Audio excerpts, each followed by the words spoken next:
Welcome to In the Beginning podcast. In the beginning was the word, spoken word, and this is your spoken word podcast. And I am your host, Tasha Jones. And today we have with us the incomparable Georgia Me, the Tony Award winning, Emmy Award winning, Peabody Award winning Georgia Me Harper. And the state of Georgia has given her her own day. Hello.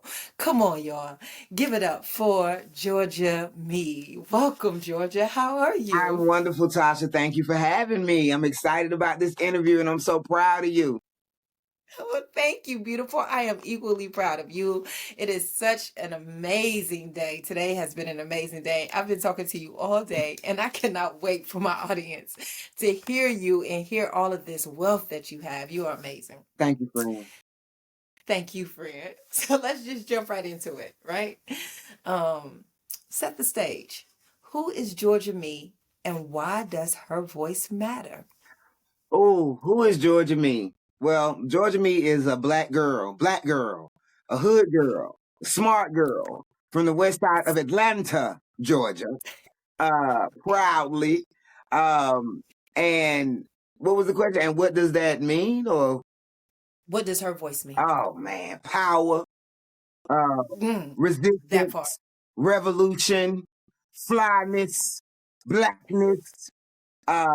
Just my voice, it empowers people when they hear me, and if they get to know me and what I've been through and what God has allowed me to conquer, it empowers them. So my voice is power. Period. I agree with that. Period. Dot. Absolutely. Okay, Georgia Me is more than just a name, right? It's a statement. Mm-hmm. What does that statement mean, and how did it choose you? Oh, okay. So when I first started, I would be like, I'm Tamika Harper from the SWATs. I love that. I love all that bravado, right? Like that's exactly what we need sometimes as Black people, right? Yeah. To come in and be like, this is who I am. I love that. And the reason why it was so important to me is because in most poetry communities, there are very few locals. It's mostly transplants or people when they came from college, they stayed, so this is their community. I was one of the very few people from Atlanta, and I being a goody mob baby, I represent the West Side and the SWATs with all my heart. And I want you to know that I am from this area. And then it went from the SWATs to the West Side because the West Side is a different demographic. It is much harsher, poorer, and has many more other stereotypes and stigmas upon it than the SWATs. The SWATs are affluent. The SWATs is where Andrew Young stayed. The SWATs is where Mays High School was. So it wasn't the same. I went to Washington. I went to the Hood School, which is the first school in the Southeast. We just celebrated 100 years. Come on now. Home of Tamika Harper, Lena Horne, Martin Luther King, Silk, Lil Baby, Bruce, you know what I'm saying? Like, we got some people. Oh, the first Black man to be a senator in the representatives, Leroy. Y'all seen him in Fight Night? We had some many amazing graduates. Yes. Where I'm from is everything. So that's what I used to, represent. But then God gave me, I was out on the West Side at this historical place called Tasty Dog that no longer exists. And I met this guy. And Tasha, this is what he said to me. He said, your mama pretty as hell. You gonna compliment me and my mama at the same time? Oh, who are you? And he was like, my name is Lo, loose, off, and wild. I was like, oh, okay. I said, well, you got a slick tongue. He said, baby, I ain't got nothing but that Georgia Me. And I said, what's Georgia Me? He was like, dang. And I was like, it was like rockets. We ended up being together for 2 years after that. But it was like rockets and everything. So when I went to church that Sunday, I'm always deciphering words, always doing that. And it came out, God's apostle moving everyone. Come on. I love that. I said, that's what it is. That's what it is. And as I kept going through this game, it also became going against man's ego. Come on. So That is that's where the name so came from. That's where, and when I went to Deaf Poetry, quick behind the scenes story. When I went to Deaf Poetry, my name was GA period ME. mm-hmm. The white folk kept calling me Guy Me. They thought I was African. Okay. Ignorant asses. Okay. So Russell said, why don't we just spell out the whole Georgia? This Russell Simmons. I said, okay. And it's been that ever since. But I wish I would have made them white folk just say my name Understand. right. And as time went Yeah. on, when people would go game, I can go, no, that's Georgia me. They would recognize Yeah. what it is as time went on. But it's okay. It's still spelt that way so many places by so many Yeah. people. So it's all the same. I am the I game. love it. Yeah, I love it too because the way that it was originally spelled would be a double entendre, whatever way you felt it, right? It could be game, it could be Georgia me. So sometimes we have to make it palatable for those who don't know, but typically those who don't know are the what you described. And then like with game, it was game because I look at things like that. Not you Yeah, gotta have fun, but the goal is to win. And even if you don't mm, win, you learn how to play better. So we're never exactly. losers. So all my fans or supporters, we're gamers. You can decide if you're a player or you're a coach. It's your decision. But as long as you're I in the love it. game. You feel what I'm saying? And if you're not gonna be in the game, sit your ass in the stands and cheer us on. Come on now. Period. Come on now. Yeah, I hear you, poeting. Yes, I hear you. I hear you. Let's talk about that a little bit. When did poetry first call you, and what was the moment that you knew you were a poet? Oh, well, poetry called me when I was 8 years old at Camp Best Friends, the summer program for po kids in Atlanta. You wouldn't know it because I didn't know it was for po kids because I'm a po kid. You feel what I'm saying? And not the way them kids dress. So I'm like, this ain't po kids. And my mama Let's still pause right there. what? Yeah, let's pause right there because do people who live in like I grew up in an area in Indianapolis 46 and Post Road where I didn't realize that we was poor, right? We had everything we needed and more, right? It was so much community, so much life surrounding us. And is it the same way with you? Like beside the fact that we can dress the way that we dress, right? Like that's I think that's inherited from the tribes that we came from, right? The people who dress the way they dress, it might be that that is their ancestral, that is what their people dress like. They are just fully acting out or fully showing you who they are and where they came from. Girl, And this so is I'm not, pro-black no, people from the projects showing off they Jordans and they polos and they lights getting cut off and they ain't eating well. On my mama. Like I learned really about economics watching our people. I was oh, uh, the camp was $5 for one kid, $8 for okay, two kids. My mama struggled okay, to get that $8 every week because she was paying everything else and not, oh, you need $8. You ain't going this week. Mama is $8, but $8 was a lot. My mother was on Section 8. She worked a part-time job. So we didn't have mm, extra money like that. That was if it right, wasn't for my right, neighbor putting us in the program, I don't even know how that would have happened. But the yeah, reason why I never thought I was poor is because I even my mama never made over $17,000 a year, and that was damn near 15 years into her career. My mama worked in hospitals and hotels cleaning up. Okay. But my mama was yeah, so responsible. My mother was so like um, Christmas was never bad because my mama bought stuff all year long. yeah. Find my chalkboard in July under the bed. You understand me?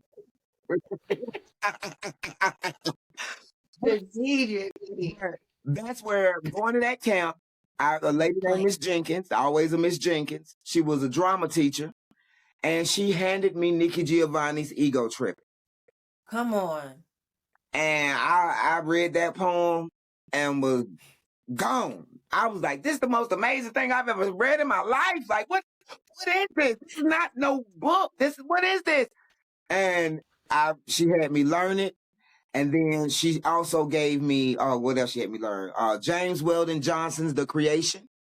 Mm. Um, and so when I got back to school in the 4th grade, I was on some other mess. You know what I'm saying?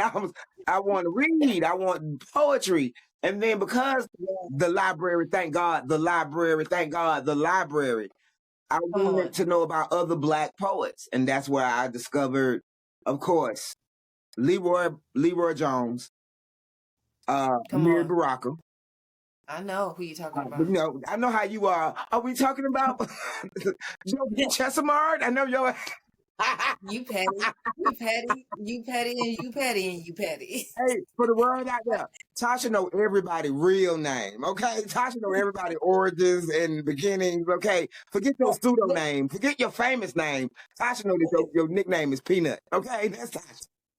so let's back up a little bit and talk a little bit about Leroy Jones, because he changed his name to Amiri Baraka, not knowing that his birth name was in higher rank. His birth name his mother parents named him King, but he changed his name to Prince. Amiri Baraka means prince, and so if he was, so it just the tidbit of that, information is, I'm very into language and names. That's something that I study because I want to know what it is that you're calling me and what I'm calling myself and what you are saying to me. And I think that's something that really can be tribal or whatever. But I didn't want to interrupt your beautiful.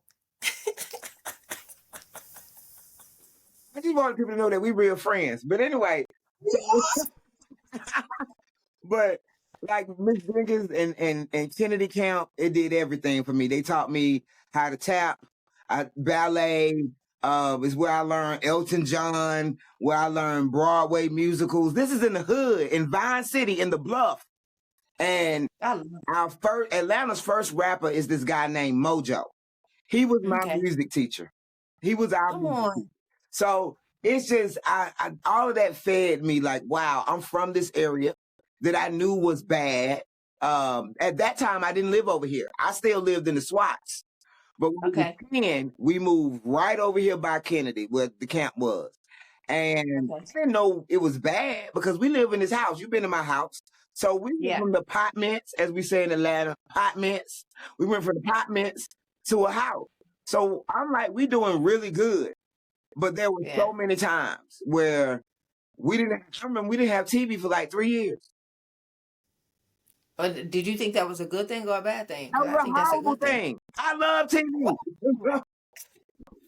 Know how to watch TV. People even come over here and be like, "Oh, I like the way you watch TV." I like TV. TV was so instrumental in my life, in my dreaming, in my Yeah. exposure, in my Okay. access. Yeah. PBS, Yeah. God, thank God for PBS. Thank God for Sesame Street.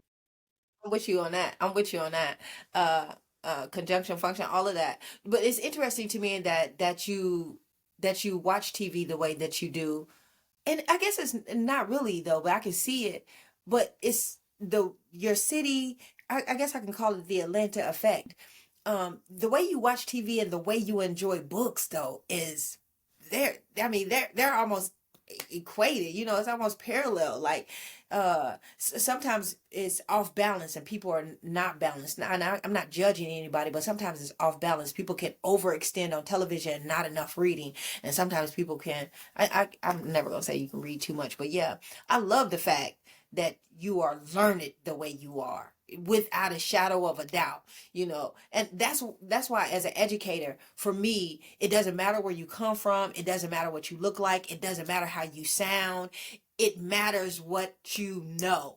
And it is that, like, you are a beautiful woman, you are powerful in sound, you come with the thunder of the ancestors, and it's what you know, right? Like, it is something to be said by that. I think that is your brilliance, and I love you for it. I want people to understand there are many aspects to brilliance. There are many ways to be brilliant. Um, Mm, my mm. grandmama used to tell me all the time, and I made my grades for my big mama because my mama was Come on. gonna beat my butt if I didn't get an A. So Yeah. that's just how she was.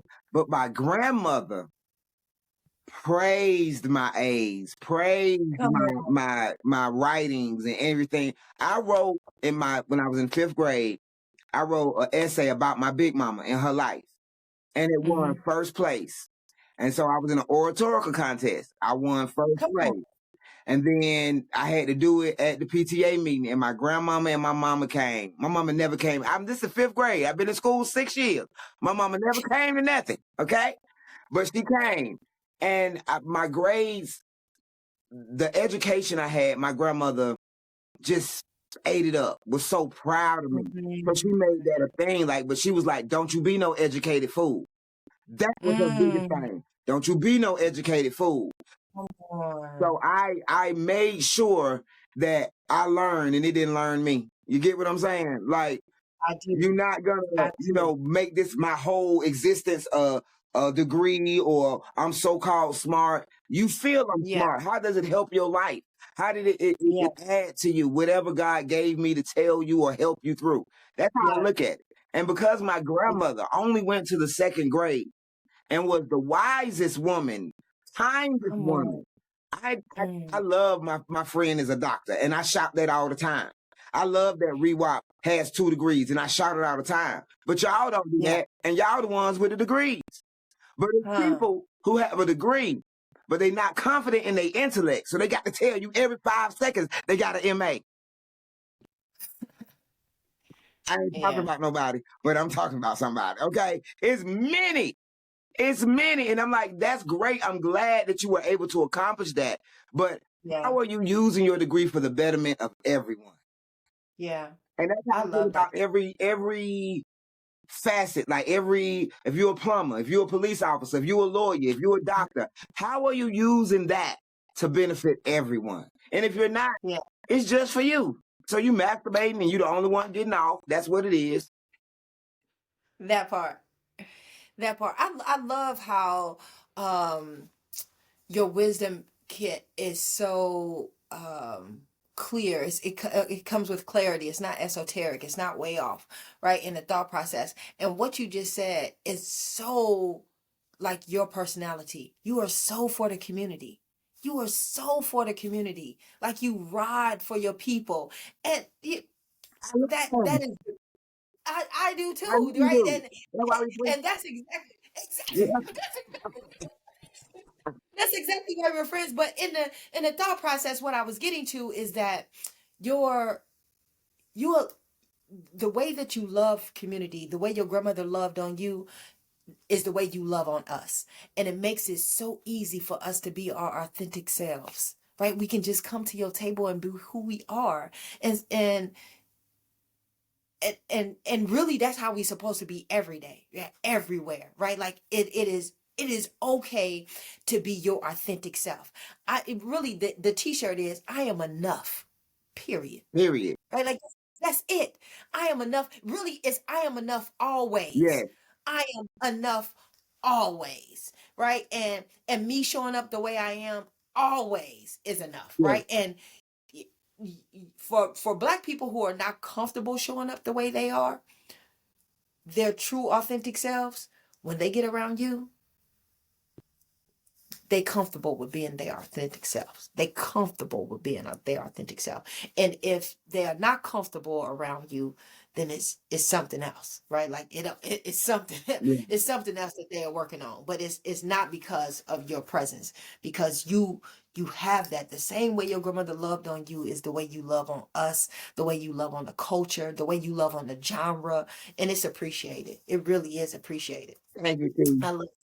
I love hearing it. And so really you broke down some of the poets that you were introduced to in very early on in life. Were those same poets the poets that shaped and influenced you? And can you really talk about go ahead. I mean, it's they're poets, but there are, as Nikki says, oh, poem, you want to be a rapper now. You know what I'm saying? Like, I am a Goody Mob baby. Yes. I am a Pocketite. Okay. As you should be. It wasn't just poetry or poets or rappers or people in artistry that influenced me. Barbara Jordan is a huge influence on my life. Martin Luther King is a huge influence on my life, and he's the greatest spoken word artist that has ever existed. As I see it, because if you look at his speeches, they were very poetical. Yeah. And I believe spoken word is the power to move people. You know what I'm saying? Yeah. So I feel like he Yeah. did it best. But Goody Mob, the good die mostly over bullshit. God is every man of blackness. They empowered me to be my country, hood, nerd, revolutionary warrior. I hate these people who just be lame. I just they be Thank lame. you. Huh? I just want to pause there and say thank you. It was very important to me that I embodied everything that I am. And I want to give a shout out to Mary J. Blige. Boy, Mary J. Blige was a big influence when I was a teenager, as far as me having some type of style, or that being important to me. And my uncle Cecil and my mama, we change clothes 3 times a day around this house. That's just what we do. But the writers, I love Mama Sonia. Oh, I love Sonia Sanchez. And I'm glad I didn't hear her, or I would have been one of the mimics out here. And a lot of people don't even know they copying Sonia Sanchez, because they copying somebody else who copied Sonia Sanchez. Wow, that's deep right there. It's the real though. All these Talamites out here and sounding just like Talam 20 years ago. He sound different now. I'm just saying. Who else? Oh, I can't forget. Jessica Caramore. Lord have mercy. Come on now. As a child, watching her on Apollo did everything for me. And she's a great writer and a great performer. And she was a little thicker back then. So I really loved her. I was like, oh, she chubby. But she ain't chubby now. You know what I'm saying? And really, she just had big breasts. That's really how she Black Statue of Liberty will stay in my soul forever. Yeah. So it just, and then when I got in the game, I just can't even tell you left and right, everybody that just, I never really was influenced by anybody's style, but I may have been empowered by their courage. Yeah. So that's it. Maybe I've anybody black doing it and it's phenomenal. I can get inspiration from. But that's it. Martin Luther King, Tupac, Goody Mob, Barbara Jordan, Mary J. Blige, them the main ones, for real, for real. And as far as writers and poets, real talk, Zora, Nikki, I love Amiri. Amiri, I did a whole project on him in high school. I love Sekou Sandiata's work. I love Oscar Brown Jr. work. It's just too many times, and we didn't want to talk about our time. You know what I'm saying? Our time. I am a fan of so many of my peers. So many. So that's just back then, like what kind of made me, kind of brought me through. But Goody Mob.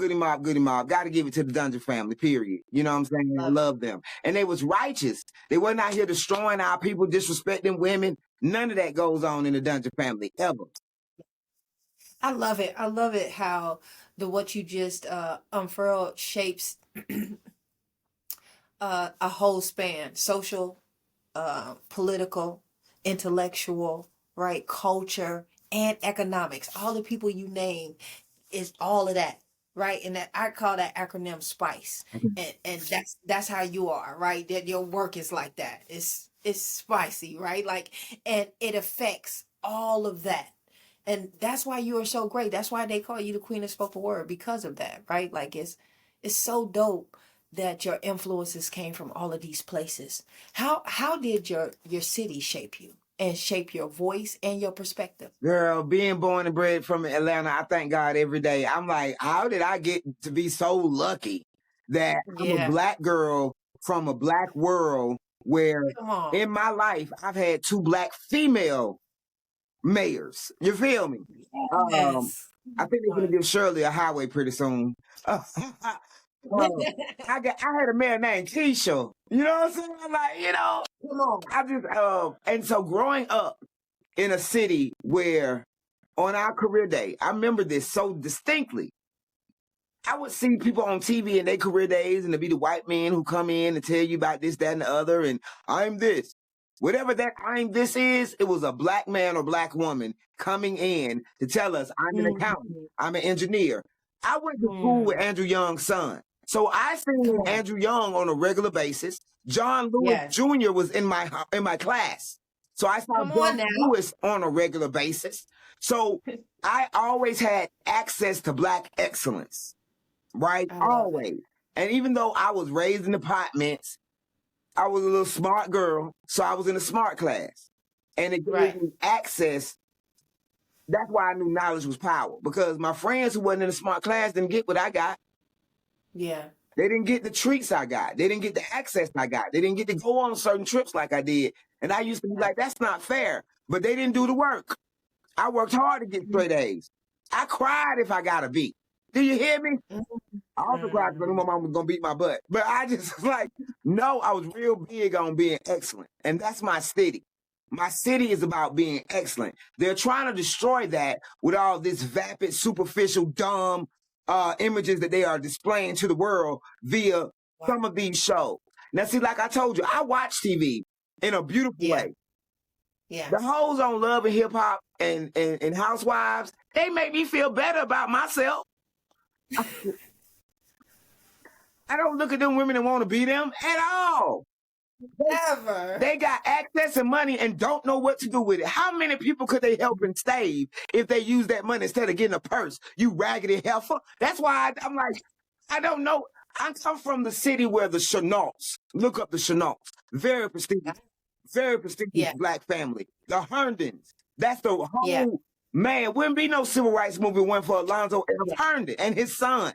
So it's so many amazing legacies in my city that we have to live up to it. And by me going to Washington, my son's best friend said to me one day, he said, man, I just get so tired of hearing about the legacy. Man, I just get tired of hearing about the legacy. I said, oh, you got a legacy. That's so funny. You got a legacy to live up to. Come on now. And that's what it is. I know I'm making everybody in my city proud. I'm making everybody in my hood proud. I'm making every black person proud because Atlanta encourages loving being black. They encourage it. Like other places try to make you assimilate, try to make you tone down. Like Kanye, like Samuel Jackson said in Kendrick's Super Bowl. You're too loud. You're too black. You're too ghetto. No, we embrace all of that. Man, my mayor, Andre Dinkins, shouted he was yeeking a couple of weeks ago. Yeek, like, this my city. We turn up the nigga. Okay? Like, we love it. Unapologetically. And I love that about my city, and I go other places. Shout out to Baltimore. I love places that love blackness, that love being black. Shout out to Chicago. They just got to learn how to love each other and quit killing each other, but they love blackness. You can tell it. I feel it in that with y'all good white folk. I feel it in that. You know, there's certain places, Cincinnati, Lord have mercy. Oh my God. There are just certain places where you feel the blackness and it's not controlled or pushed down. So me coming from here, that's why it make me so bold. And then when I go other places, people think I be trying to make white folk uncomfortable. How? By being being your authentic self? By being me. And I say, if that makes them uncomfortable, good. Good. I don't care. And my mentor is Father Umdi of the Watts Prophets. And he tells me, he say, baby, you don't just scare white people, you scare black people. And I say, if I scare them graham crackers, let them crumble. I do not care. Because they're not going to do anything for me. If I'm going against myself, I'm hurting myself voluntarily. You feel me? And why would I do that just so you're comfortable? No, this is my life. This is my life. I have a purpose and a mission. And I have to, go out here and spread the word and spread the knowledge because it's put in me. Like being in Atlanta, I had all black teachers my whole life. When I tell other people that, they were like, you had all black? I had one white teacher my whole life. And she was a Jewish lady named Who was it? Not Willie Lewinsky. I forgot her name, but she used to call me her little Barbara Jordan. You know what? That's that is amazing. I'm just gonna stop you right there, right? Because I'm an educator, first of all. I only had 2 Black teachers my entire life. My father never had a white teacher. Never had a Black Right? teacher. Never had a white. My father never had a white teacher. Oh, okay. Never. He never had a white teacher. Even when he got to college, he never had a white teacher. Okay. And so in that thought process, right, hearing you say that and knowing that my father was born in the 1940s and you grew up in the 21st century and only had one white teacher, and that was, she was Jewish, like that is mind blowing now. And I personally think that we were better off All day. That's why when we were Zora caught so much hell. yeah. That's why Zora caught so much hell, because the elites of our community was so set on integration, and she was like, no, this is bad. We are great enough by ourselves. With us, Yeah. we'll do better. Yeah. Nobody wants to Yeah. listen. And even now, with the whole fear mongering, the confusion that that Trump is causing is just to make you despondent and make you want to give up. So that whatever he do, you don't have nothing to say. Do not give up the fight. Period. Do not Yeah. give up the fight in you. So, like, I agree. I just think that we have to continue to build that love in each other. And when we see it in people and they don't have it, you know, spark it. Give them something Yeah. to be proud of or happy about. You know, there's some Black people who just like, Black people ain't shit. They ain't this, they ain't that. You know, they just really dog their own people. And I feel bad for them because they don't know the glory. They don't know Yeah. the glory of us. And I do. And I thank God every day. Like, man, just Yeah. looking at what we've overcome. How can you have low self-esteem as a Black person? Please. That Mari Evans, you know, my favorite poet said, who can be born Black and not exult? Come on. That part, right? Like that part. Yeah.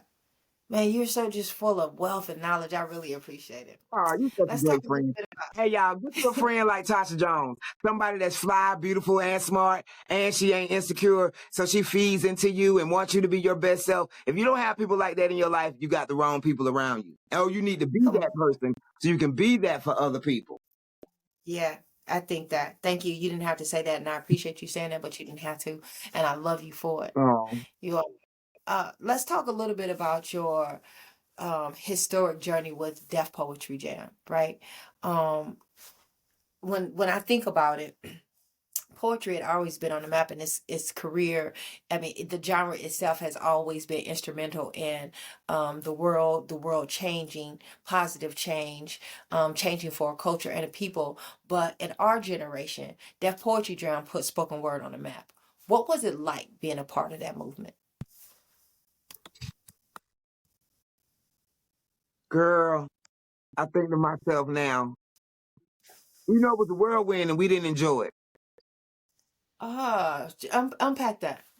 Because you're in it. You're just in it. You don't even know what you're in. So when I see other people on their journeys now, I make sure I get them like, this is how you get money. This is what you need to do. Make sure you enjoy it. Don't do, because I was in it and I wasn't, I had a good time now. Don't get me wrong. Okay. Don't get me wrong. Oh, Lord, I had a good time. I always have a good time. But it was a long journey. I think that's us as a culture, though. We always find a way to have joy, right? To have joy. That's a part of us. We always find a way to have joy. Always. Go ahead. So, the journey to Def Poetry, they had said, Russell Simmons doing Def Poetry Jam. If you are interested, call this number. The program director at Hot 107.9 at the time, the morning show producer, Akini, the Black Mac. Okay. They had sent the number that he had said it. I didn't hear him. I didn't hear the radio. He called me that day after the show and was like, did you listen to the radio this morning? I said, no. He said, they're looking for poets for Def Poetry Jam. I got the number for you. Call. I called, Mm. I left my name, my number. 5 years later, I get a call from this dude I met over the phone 3 years earlier. Okay. I only talked to him 2 times. He was like, Okay. I think they finna do deaf poetry. I need you to send me a video. Now, we had heard about deaf poetry about 5 times at this point, okay?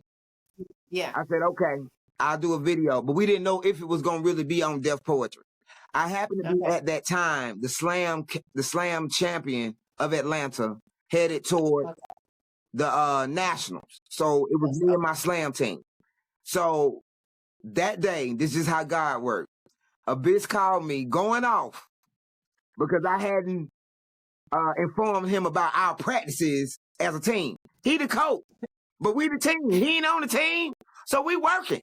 But I said, okay, bro, we gonna have rehearsals tonight. As a matter of fact, we're recording a video to send to my boy in New York. He talking about some deaf poetry, but I don't know what it's gonna be. But we gonna send a video. So Right. Abyss had to get his hair done. So he came, hair like this. He came in, did the poem in the hallway. Then we recorded Johannes, Malik, Bonnie, then me. That was at the end. Me and Abyss got chosen out of 3,900 people, 3,900 tapes, because each tape had 4 to 10 people on it, right? Wow. So it was a lot of people. We get there. This is TV. You know, we so black. So they sent a car for Abyss and they sent a car for me. But Abyss was like, what am I getting in the car for? I'm just gonna ride with you. So we got in the same car. We get to the hotel. Ain't used to nothing. Anybody who lives in New York, y'all know about the Pennsylvania. Y'all know that's a trap hotel. But that's where we were staying. But they had us at the Edison.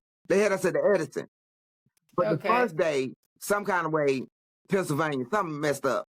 But we stayed at the Edison. Mm-hmm. And I thought that was so nice. I had pictures of the room like it was the time or Waldorf Astoria, which ain't nothing either. I did a whole gig just to do the Waldorf Astoria, and it was whatever. But anyway, so get to deaf poetry. I'm excited. I always got glasses. Shout out to my mama. I always got some shades on. I'm walking around. I got my favorite pair of jeans. I'm the only person from the South, period. Wow. So, Tasha, tell me why none of the black women would talk to me. I don't know why that would be. I feel like Zora and Hurston right now. They're who don't want to be around you? I'm not gonna say their names because they're famous poets, very famous poets. But when I say they shaded me like a mug, as soon as they heard I was from Atlanta, they was like, Wow. But I'm gonna tell you who did speak to me. Like we was in the color purple. I'm walking down the hallway. She walking down the hallway. She said, I love your glasses. I said, I love your hat. And she was like, what's your name? I was like, Tamika. She was like, I'm Suhair. That night, we both were the only two dressed like we was going on TV. Hello. We both got standing ovations on our show. Right after we came off stage, we were through. Russell came straight to me and Suhair because we were sitting next to each other. We done bonded. Okay? Yeah. He said, y'all want to go to Aspen? Come on now. And we was like, for what? He was like, the comedy festival. We was like, yeah. I looked at her. She looked at me. We like, yeah. And that was the beginning of us being the catalyst members for Deaf Poetry Jam. Come on with that. So the woman that had the beautiful heart that spoke to me, the woman that got us standing up, huh? The Palestinian woman, right? She's Palestinian. She's very much Palestinian. Ceasefire. Come on now. And the black African woman from the South. Yes. Come on now. And I'm so grateful because and it was probably in my book, but I went to what you say? I said it's probably in my book that my friend Kelsey has been encouraging me to write.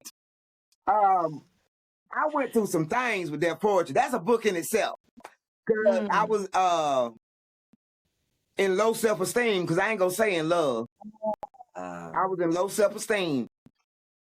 Every night encouraging people to be their best selves while I was dealing with a hatred of myself, allowing myself to be treated bad. Wow. Uh, That's but- something like that, right? How life is. You can be right here, way up oh here in my your God. career, down here in your personal life. Or, in your personal life, you could be way up here, and then your career can be like that. The It balancing. was all tied because he was a part of my professional life. You feel Yeah, me? yeah, yeah. And I thank God for Suhail Hamad. I thank God for Mm, Bosia. I thank God for mm, Mighty Del Valle. I thank God for Lemon. I thank God for Stacey Ann Chin. I thank God for come poetry. on. I thank God for Steve Connell. I thank God for Come Black Ice. on. I thank God for Tendaji Lathan. Am I forgetting anybody? No, I'm not. That's the original Little Rock Nine. And then the extended would be Shihan, would be Bossy Ikpi, would be the beautiful Ishul Park, and Flaco Navaja. These people made up the core cast and the extended cast, who I spent the next 4 years with, not only here in America, but in Australia, New Zealand. We spent a whole summer together in Scotland doing the biggest theater festival in Good. the world. On my own, I've been to South Africa and other places, but Deaf Poetry, it made me international. Before Deaf Poetry, I only ate chicken wings and fries. Now Mm, my favorite cuisine is Thai food. You feel me? come on. Um, I do. I thank God for my Deaf Poetry castmates because they treated me like, Shawty, they treated me like a child. They be like, no, I'm taking Tamika to eat sushi. No, I'm taking Tamika to eat Indian food. No, I'm taking Tamika to eat Puerto Rican.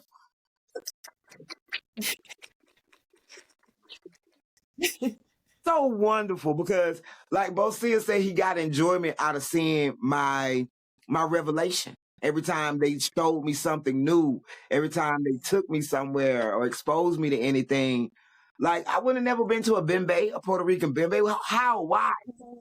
But because of Yeah, Deaf Poetry and my cast and us being family, because it was us against the world. You gotta think about it. They picked 9 people to go on that stage. yeah. Out of Deaf Poetry, they picked, we're gonna say 300 poets to come to New York. Maybe 4, Mm-hmm. might have been 4. There are millions of poets. Okay. Yeah, yeah. So people were really, you either had people who was like, yes, poetry's on a big stage, poetry's on TV. And you had people who was like, I've been doing this for 15 years. I've been doing this for 30 years. I should be up there. I got more accolades. And they were justified. We understood. I understood their frustration. But why you mad at us? And Right. we're fucking great. Excuse my language, but we're phenomenal. We Yeah, had standing ovations every night, every show. Not like, yeah, and that's not common on Broadway. You can ask. It's yeah, not common. So yeah, that's how impactful it was. yeah, Um, so we had to deal with that. So we were tight with each other because we had to fight against everybody for no reason. We here doing our yeah. testimony. We here grateful to do our poetry in a major way. We see it, and I told Mr. Lathan, when I stop doing this, Dana Gilmore should take my place. I never thought that I would be doing it forever, but I did think it would be going on forever. I Mm. did. I really So believe. How? let's pause there. Let's pause there. Um, I want to ask 2 questions. How did performing on Broadway compare to slam and spoken word, the spoken word scene that you came from? And do you think the time is ripe now for another Broadway run? Um, the disrespect that has been shown to the poets who were on Def Poetry Jam, I can't speak for them. I can only speak for me. I wouldn't want to do it. Why? We were disrespected. Why would I go back to something that's disrespectful? If you look at every season of Def Poetry Jam and you get the DVD, you know how the DVD set? On every last one of those covers is not one poet's name. You see Lou Perry, you see Jamie Foxx, You see Erykah Badu. You see Benjamin Bratt. You see Cedric the Entertainer. None of these people are poets. But they on the front.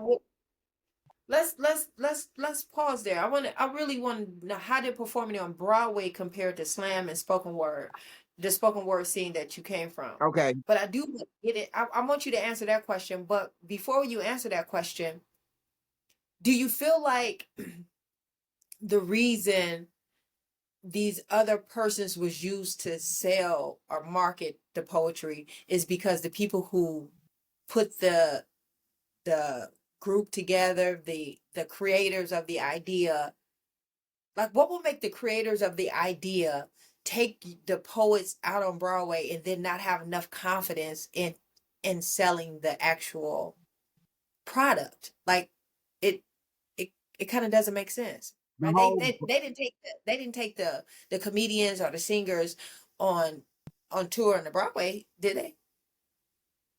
So then why would it be sold like that? Or maybe that was the way that HBO picked it up, because they only, maybe because HBO only knew those people. Okay, well, Furl, I share. personally believe, I heard him say this. Okay. What happened with Def Comedy Jam was not gonna happen with Def Poetry Jam. So it was that they didn't want to run into the same. They all went out and made money separate from them. They didn't get no Martin money. Aha! You feel what I'm saying? They didn't get no earthquake, first look deal money. They didn't have nothing to do with it. You feel what I'm saying? So now they put the people who had already been successful on the project that they had made before, so then you wouldn't get the actual 360 that you needed. Like you couldn't go out and say, I'm a part of Def Poetry, and now you become famous on your own because you were a part of this, like the comedians had done. After my first time on television, Tasha, I got offered a TV show by the woman who produced Jenny Jones, Jerry Springer, and Ricky Lake. Her name is Susan Krakow.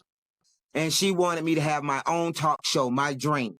As you should. That is definitely. I called Stan Lathan and told him, Mr. Lathan, this white lady called me. He said, she ain't supposed to talk to you. What? And he called her with me on the phone. Cussed that heifer out, told her, we got plans for Tamika. When we ready, we'll talk to you about what we gonna do. I'm thinking he's saving me from the white woman, when that's not what he was doing. He was holding me so they could get everything they could till they was through with us. And that's what they did. They held us down for 4 years, off and on. And I want people to understand that we weren't on the road for 4 whole years. We were on the road for 2 to 3 months a year. There's still 8, 9 months that we got to live and make money. I remember one year Mr. Lathan called me and was like, Tamika, you ain't sent in your poems yet. And I was like, Mr. Lathan, I'm going through a lot right now. I'll get you the poems as soon as possible. And he was like, you holding us up. We trying to put the script together. I said, Mr. Lathan, I'm really dealing with a lot right now. And he was like, you dealing with a lot? What you dealing with? I said, my father just had a double bypass. My bills are in disarray. And I think it was something else going on with me physically. And this man had the nerve to say to me, I look at you like a daughter. I said, is Sanaa eating 99-cent checker sandwiches? Because I'm eating 99-cent checker sandwiches. I bet you Sanaa ain't eating no 99-cent checker sandwiches. And that's what it was. And that was another reason that I knew that this wasn't going to last, because I couldn't just roll over when they tried to play us. I never rolled over. I always bit back every time. Yeah. And I seen the receipts, Tasha, from our video sales. I saw too much. Like our company manager, shout out to Tiffany, Chinese girl. She's let me be in that office and learn so much and see so much. I don't know if she was doing it so that I'm just aware, or she was like, girl, you need to know about this. Yeah. A weekly receipt from rentals and purchases for Def Poetry. Now, we on the road with Def Poetry. The DVDs, each week, them receipts was like 300,000, 400,000 each week. So it was real hard to deal with a lot. I was like, we're going to get our little money. And we were supposed to be grateful because Broadway actors don't make what we make. Broadway Yeah. standard is $600 a week. Back then, especially, people didn't know that. There was even Broadway actors who were making $300 and $400 a week. They had to be waitresses and all kind of stuff. People don't know about that. They just see you on stage. They think you're doing good. You are doing good because you're doing your past. You're doing what you love. We got Yeah. paid a little better because he got over. He didn't have to pay for writers. He didn't have to pay for editors. He didn't have to pay for makeup artists. Yeah. You feel what I'm saying? So Yeah. we did that. So that's why we got paid a little bit more, $1,100 a week, 8 shows a Okay. week. That's why I be telling people you're so jealous, but I wasn't even making $200 a show. Yeah. But I ain't complaining about it. I loved it. I was grateful because I hustled. I would get off work, go do a show in Harlem at Sweet Honey in the Rock, not Sweet Honey and Rock, the Sugar Shack. Yeah. Or some party or do something that day, a photo shoot. I figured ways to, I ain't gonna say I figured ways, God figured ways. Here come Jeep Cherokee. Here come Ally. Here come Heineken. Like I did all these ad campaigns. They seen me and was like, can you write for us? And I did. And that was what it was. Like it was an amazing experience being on Broadway. I asked God to be on Broadway. Quick story. I'm watching Whoopi Goldberg. I'm watching Hazel on HBO. And I said to God, I want to be on Broadway. Come on. And that's what he did. I know the neon lights. Go on. It was great, Sure. especially being a little black girl from Atlanta. That's a big Yeah. thing, you know. But not to people in Atlanta. It ain't nothing, because it ain't an That's right. Atlanta thing. You feel me? Yeah. People act like I hadn't done nothing in my career till I went on tour with Jill Scott. That's when I did something. I've been doing it all this time, but I ain't did nothing. I went on tour with Miss Jilly from Philly. I'm like, wow. Yeah. We're on the You tour. have you have done a lot in your career, and really it just kind of trailblazed the career.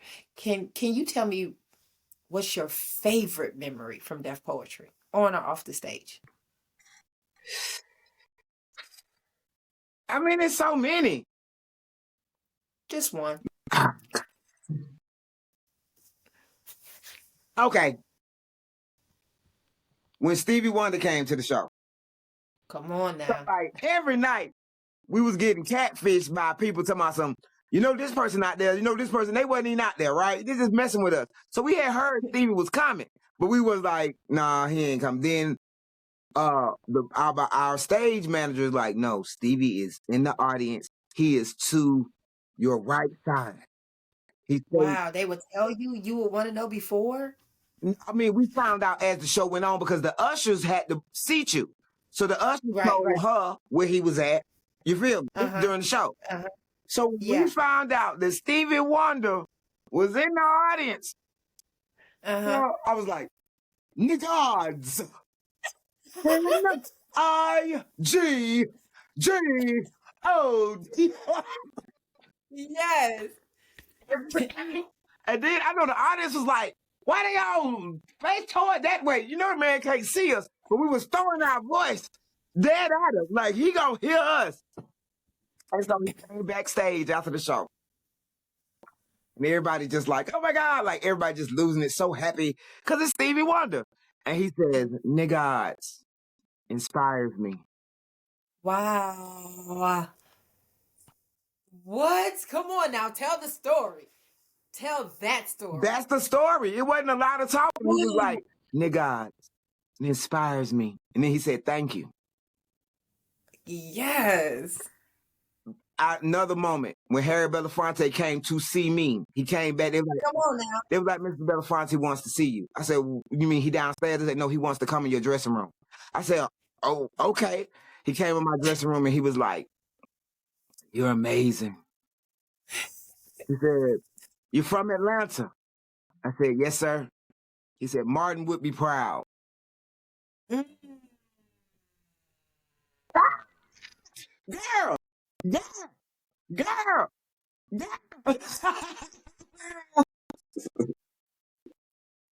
That part. I have been blessed. I can't even tell you. I don't got good words for you. Yeah. Minister Farrakhan, he loved me. He's funny as hell too. Oh my God, he is hilarious. Um, Andrew Young had, when I opened up for Jill, he had them come get me so he could talk to me. He bought Come on. six DVDs, told me I was intelligent, sexy, revolutionary. I was like, this why you a player, Drew. This why you who you is, Drew. You know, like, uh, but yeah, I've been blessed with some amazing moments. I cannot. Oh, this wasn't on Broadway. This is on the road. Okay. So we did LA. Now, you know, it's LA. So everybody, you know, I wish I wasn't too cool for school now because I really should have bonded with Taraja. She was trying to bond with me, but I was so in my head with this our show, we partying, this my party. And, you know, I didn't even give her the time of day, which I should have. Wow. When we seen each other, she was like, I love you. I was like, I love you too. So we had that from jump, but I don't trust Hollywood people though. I just don't. I don't trust most celebrities because they treat people like toys. They're disposable. Like I'll play with you Wow. right now and then I'm through with you when I'm moved on to something else. That's how they do. So I don't even engage. So anyway, the show in LA. Now you know everybody outside. The brothers are ready to go outside so they can talk to the hoes that they waiting out there for them. You know, I'm ready to take pictures with everybody in LA. Cedric the entertainer out here in the audience, everybody we done seen. So they say, you can't go outside. We got something we need y'all to do. We need to take a picture on stage.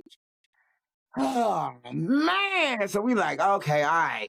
So they was like, wait, because they didn't let us go directly backstage.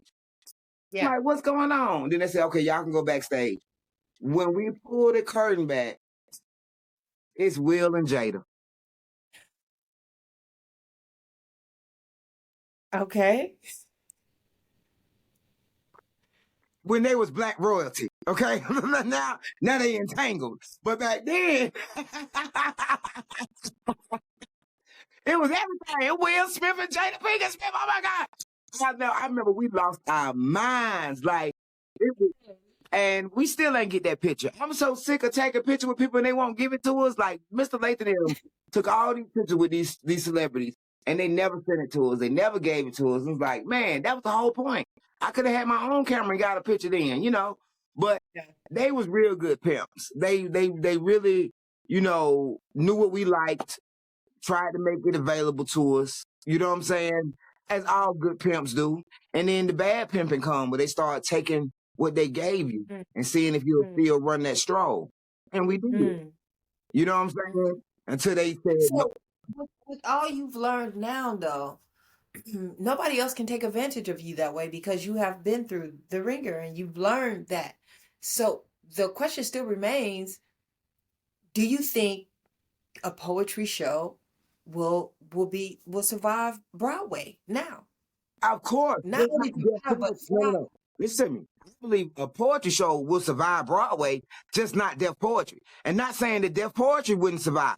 I'm just saying I wouldn't be motherfucking going back. Excuse me, but I wouldn't be going back. Because you're not gonna do. They would have to give me $5,000 a week. I would give him credit on this. Russell did give us equity in our show. There you go. So even if I'm not a part of Def Poetry Jam, I still get a check because I'm an originator. Yeah. So, I mean, that's fine. But I think Educated Gangster, I think a Hello Beautiful play or a One Woman Tasha Jones show. There are many. The girl Rupee, she did her show on Broadway. Did you go see it? I didn't. I seen clips of it. It was horrible. But because of her popularity, they went and seen her sit in a chair and read. And not read well. But that's what, it don't matter what you would like or I would like. Whatever those people on that stage, the people that like them and fill them seats, that's all that matters. So I believe that it wouldn't even take no major marketing. You just, if you got a great concept, especially because there are not enough shows of color, Yeah. with Black people especially. Yeah. I mean, the boy who wrote Hamilton says we inspired him. He came and seen us many times on Broadway. Oh, you think? Oh, I didn't see that. What the? And I hate that because Tasha, Yeah. there had not been a show of color on Broadway that was successful for like 15 years. Mm. After we did Def Poetry Jam, Puffy came with a show on Broadway. Will came with a show on Broadway. It just started coming. Boom, boom, boom, boom, boom. Tyson did a show on Broadway, didn't he? It was we set the stage, and we don't get no love for it. We'll never get recognized for it. We the only show in history of Broadway to be written and performed by its players. No understudies. Only show in history to perform on the Tony Awards twice in the same show.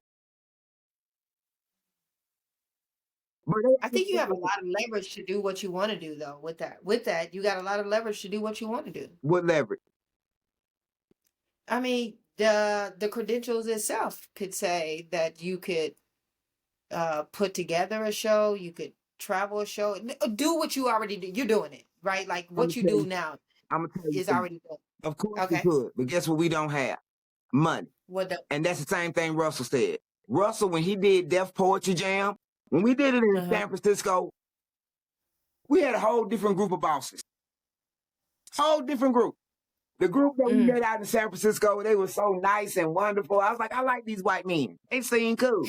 Because Russell's big thing was don't spend your own money. In anything you're doing, don't spend your own money. We get picked up. The fastest for a show to get picked up to go to Broadway in history. We was there in San Francisco in the summer. We was opening on Broadway in October. That don't happen. It'd be a year development before your show hit Broadway. Yeah, yeah. So we get to New York, all his investors don't pull it out. Wow. Why? No, they pulled out. And he had to use his own money. He had to ask Kimora. Kimora gave us $1 million. Brett Ratner, his friend, gave us $1 million. We knew exactly where our money was coming from. Because he that kind of dude where he a rich, I play broke brother. Okay? Yeah. Period. Yeah. How he do. But in all of that, we just need money because it's about marketing. People will come to anything if it's marketed. They know about it. It seems like a fun time. Let me try. And with us, people know we are extremely talented Black people. They're going to come. The only reason we had issue with our show and marketing because we didn't know how to market it. Wow. Girl, they brought a whole marketing team in. And this is the exact words, Tasha. It was like, your show is amazing. I've never experienced anything like it. It's like a party with words, but we're not going to say that. We're not going to call it that. Next thing you know, party with words, girl, everywhere. Times Square, the train station, everywhere. Party with words. Oh man, we were so mad. We were so mad. But that's what it is. It takes marketing. It takes money. It takes a look. You know this because you are big on how you present. How you present is everything. So I know a poetry show would do well. I know, especially in today's time with social media and so many of these poets having the followings they have. If they wasn't so selfish and about their damn self, they could get together and do a show. Wow. But you know. Well, we got to make that happen. We got to get together and do a show. I want to talk a little bit before we go into the rapid because it's already been an hour. I can't even believe that we've already been here for an hour. Tasha, stop. We be on the phone for 5 hours. What are you talking about? Oh, right. But in this capacity, this is good. I'm learning some new stuff. This is really good. I want to ask you this question about which stories you choose to tell, right? Like your poetry is raw, it's unapologetic. How do you decide which stories need telling? It's really what I need to be told. Ooh, come on with that. Your poems are for you first? Always.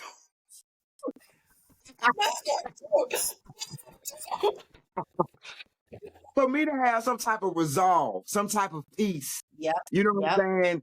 It's solution oriented. You know, why did I do what I did? What's the core of it? Who am I really mad at? Why am I mad at? You know what I'm saying? So that's always everything. Even like with Hit Like a Man. I wrote that piece to stop my cousin from letting her boyfriend beat her butt. I wrote it for all the girls in the trap. Because in one night I seen 2 girls get their butt beat, busted, not on the head. I seen my homegirl dress stripped off her body in the trap. So I wrote that for them, right? And I dedicated to my mom because she never let me see her be disrespected. So I don't know how to be disrespected in that form. Now you can be hurt.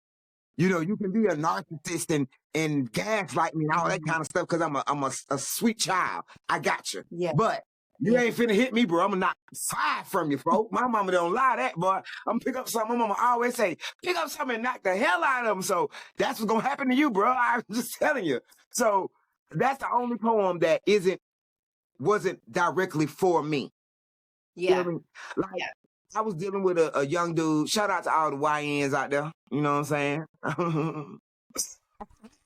So I was dealing with this brother and he wasn't doing right.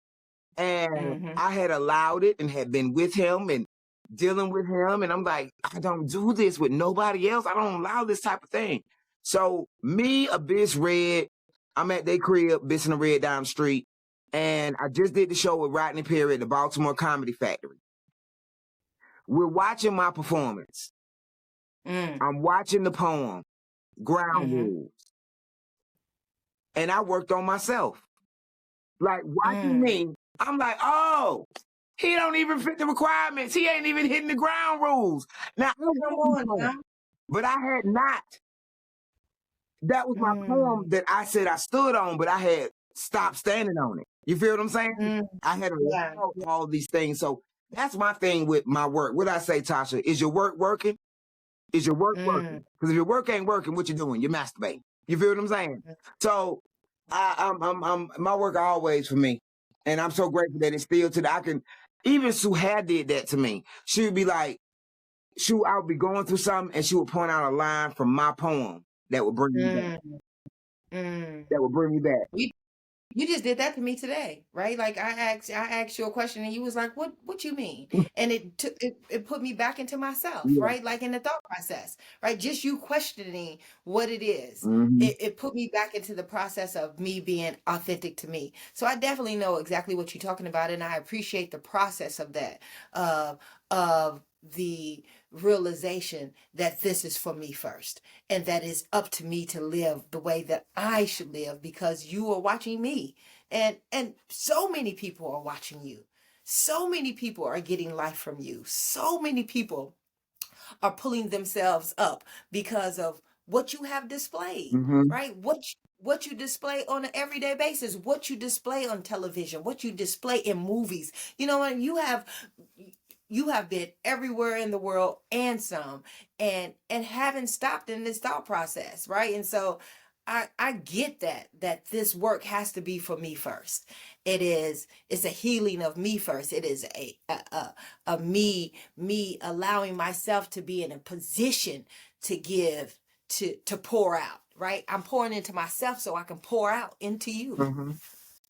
Yeah, I love it. Yeah. I'm just grateful because I in one of my poems, I say, I always wrote for me, for my salvation. Though through this word, I'm out to save a nation. You feel Come me? on now.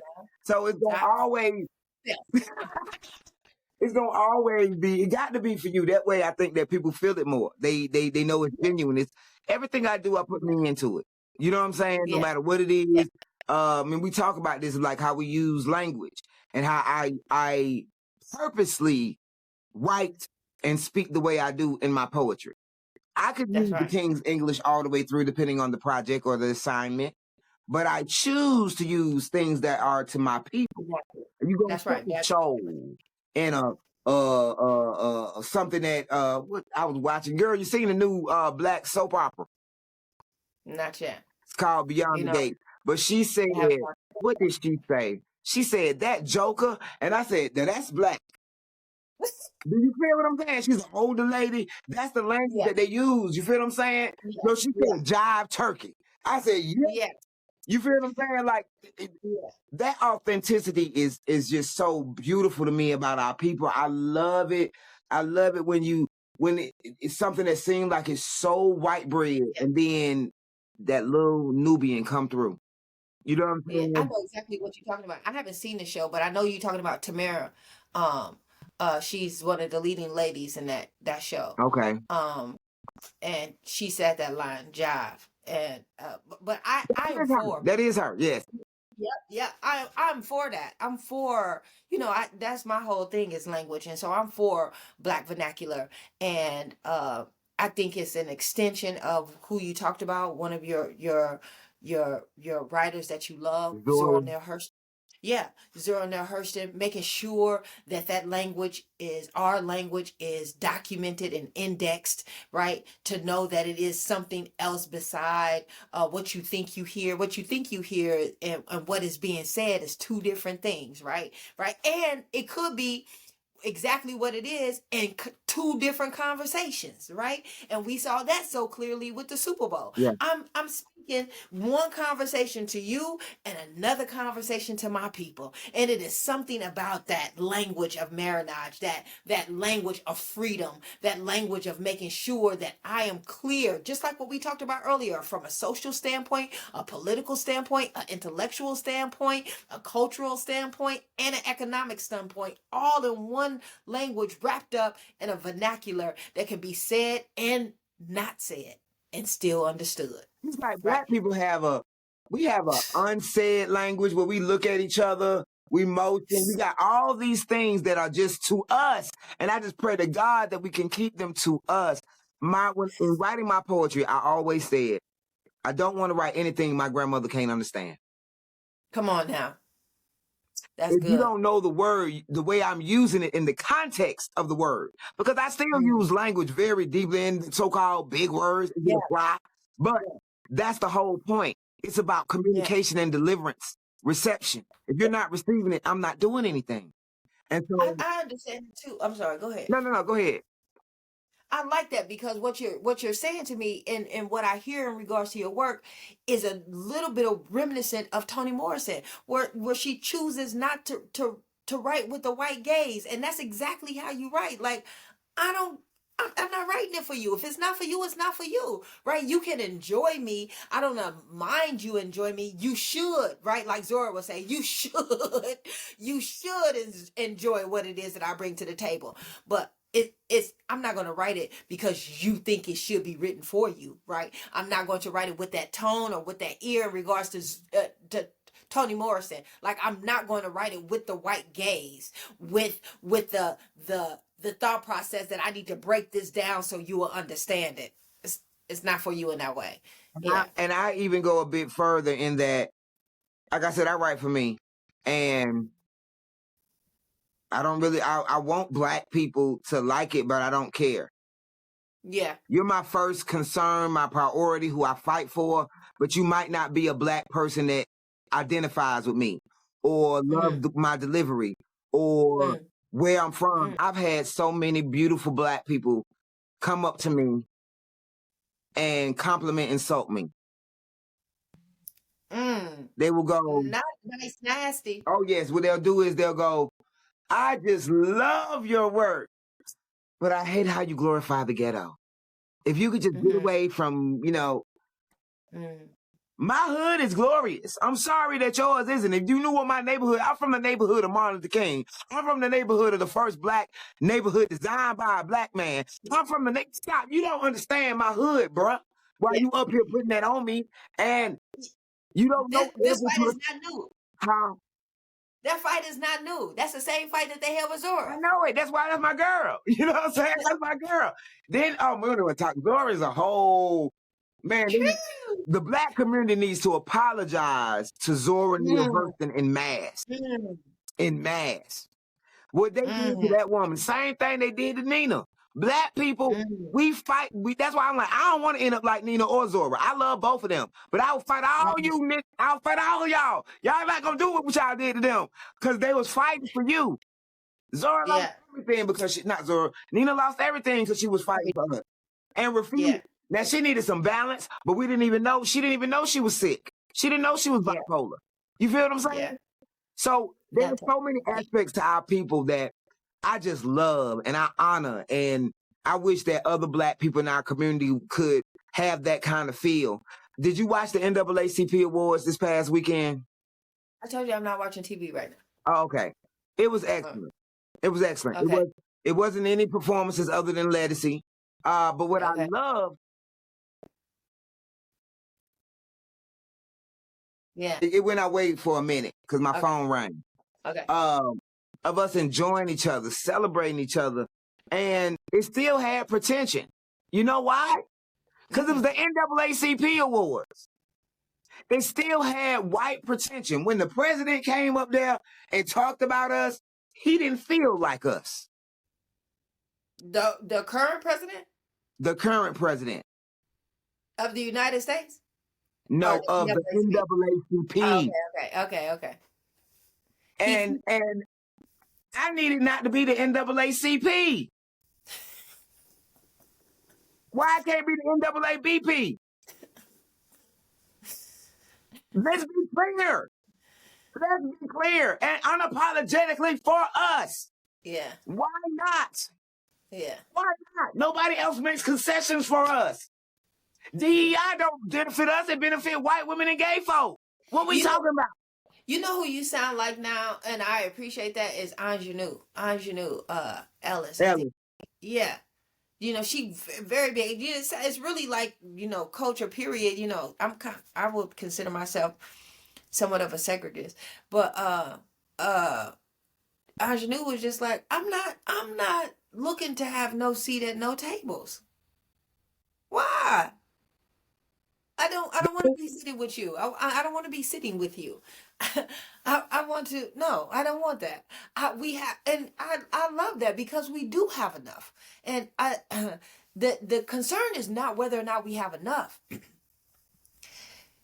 For me, the concern for me is now when I show you who I am this time, you try to burn it down this time, it's going to be something else coming back. But see, that's my thing with us, period. No, ain't nobody gonna do nothing. Ain't nobody gonna do nothing, Tasha. Okay.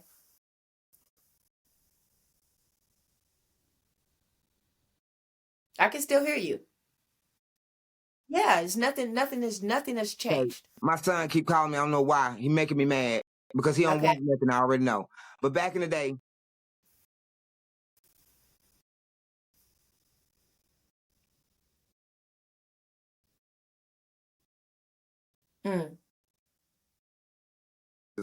I used to say, they take one, we take five.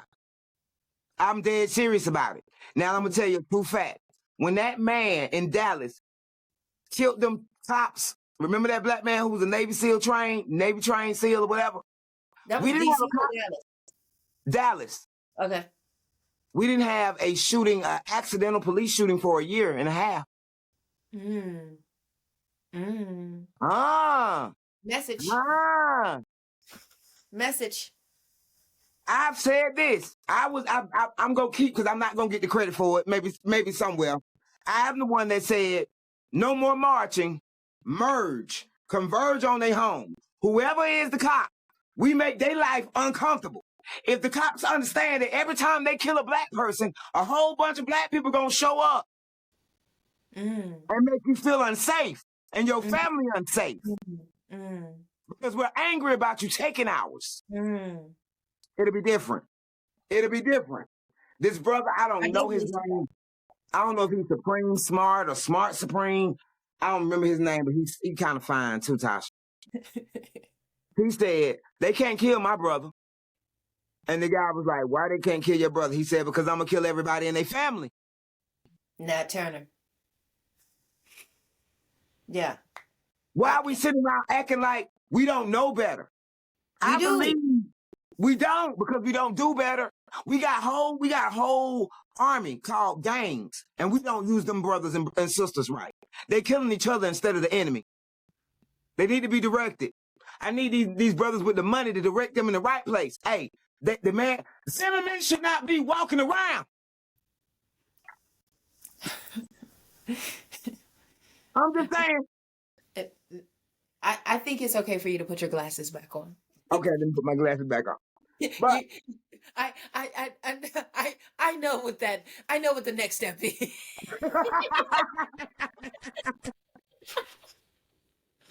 I know what the next step is.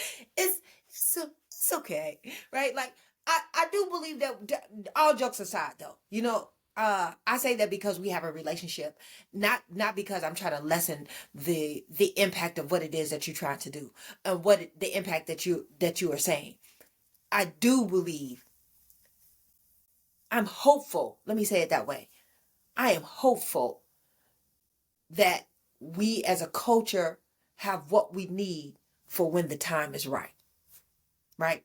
For when the time is right for us to save ourselves, to save our culture, to ensure life, liberty, and justice, and the pursuit of justice, then we have what we need. And the people who are needed in the space that they are needed in are going to be on their post. I believe that. Right? I hope that, Tasha. Yeah. I believe that we have a lot of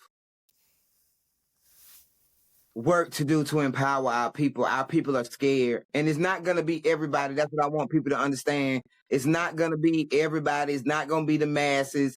It's going to be the mighty, courageous few who benefit for the scared, lost many. And it's always definitely been going that to way. be the 20% that's going to save the 80. Hey, it might not even be 20, but it might be 50. Who knows? I just know that we got to be ready for war and not scared of it. I would rather die than live in bullshit. And I need everybody to be on that. Like, what are you doing? And it can be better. We're smarter. We have more, but we're allowing ourselves to deal with less. We're allowing ourselves to have people over us when the people are the power. Those persons in those positions aren't the power. And I really wish I could get my white brothers and sisters to believe, to shut down. I miss the good hippie white folk back in the day that I used to read about. I guess they all done died. Cause these white people now, boy, I don't know what they own. They definitely don't give a damn about being a slave. They really think because they white that they're gonna have it better. But your condition is not getting better. Look at what's happening to you right now. Yeah. And I just really wish we could really, as a nation, like I want black people to understand you black. If you black, I'm with you. But if you like, I'm African, keep it moving. If you like, I'm Dominican, keep it moving. You talking about nationality, not my people. You feel what I'm saying? So, because any of us could have been born anywhere, but this melanin is distinct. And by me being born here, I know what my job is. I'm a chosen one. I'm a child of Abraham. And I just want to empower us. That's it. I want my phone from the die, Tasha. You 2 questions before I go. Really, what's the poet's role? What's the poet's role in the time of chaos and upheaval, political and cultural upheaval? God, I can keep messing. I think it's Shelley, but Shelley said poets are the legislators of the world. And that's what it is. We are the ones to dictate what needs to be done in the most righteous, beautiful way that it is conveyed and understood so people can move on it. That's your job. Your job is for people to move on your word. And what are you saying and what are you doing? We're supposed to ease people. We're supposed to give them direction. We're supposed to empower them. We're supposed to put a battery in their back. That's what we're supposed to be doing. Period. It ain't up there for you to. You can talk about your own personal shit, but say something for the people. Period. Yeah. I just believe that. Yeah. If you could perform one poem for the ancestors, which one would it be and why?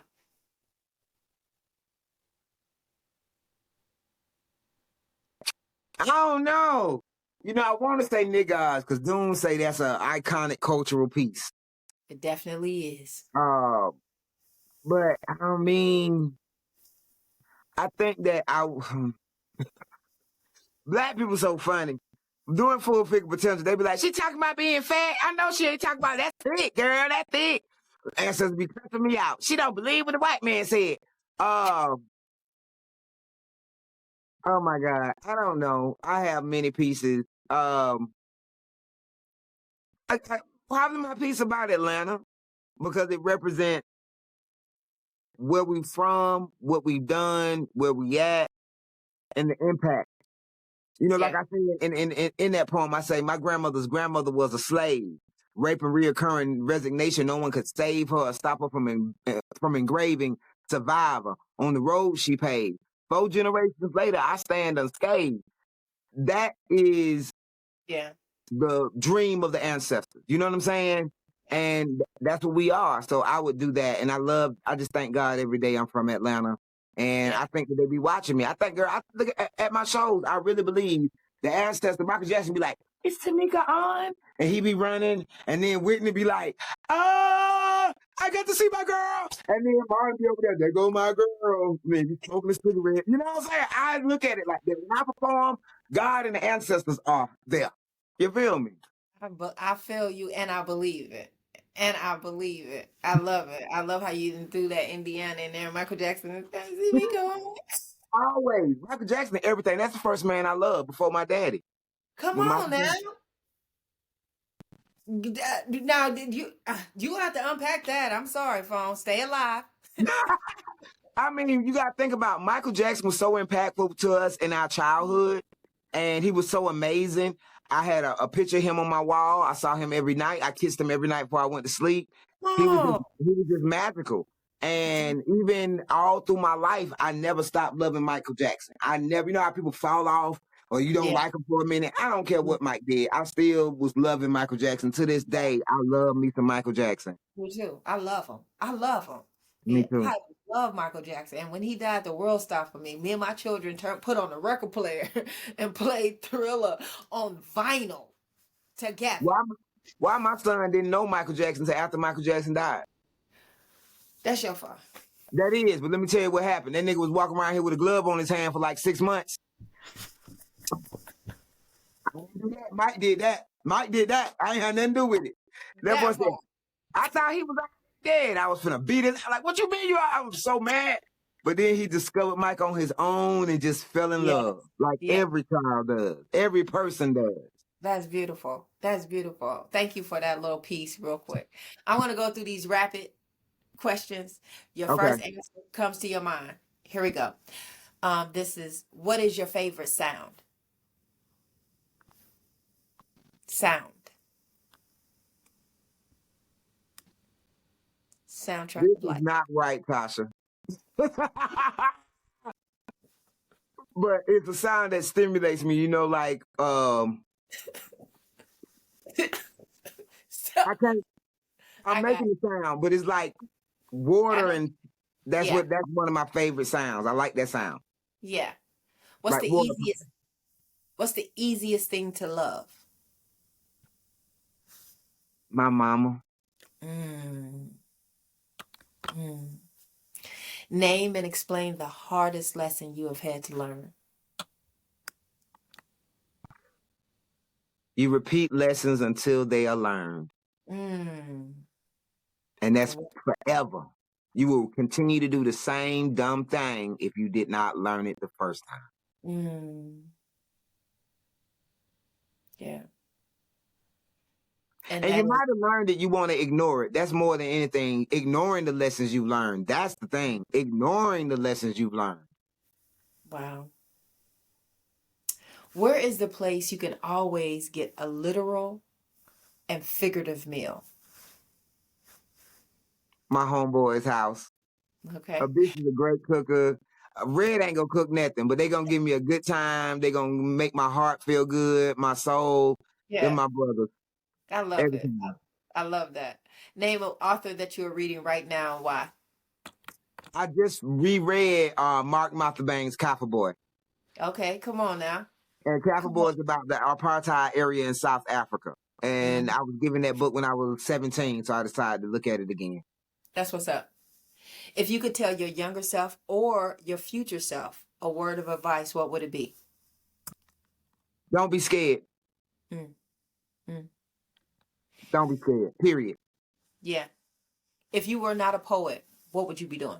A teacher. Definitely see that. Yeah, you know it. Girl, I was Tamika the educator Harper when I was in high school. Girl, you know I was gonna be a teacher. Easy. And you still teaching on many of stages, for Yeah, sure. Many of yeah, classrooms. What yeah. is one question you wish interviewers would ask but never do? Where do you see spoken word going?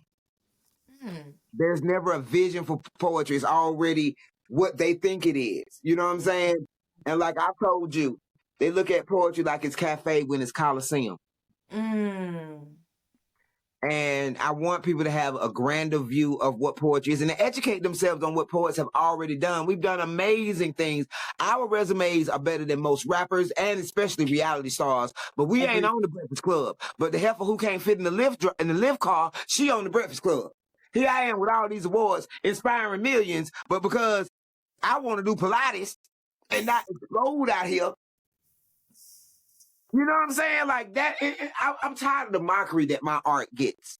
Yeah, I feel you on that. It's not respected the way it should be. Why am I crying, Tasha?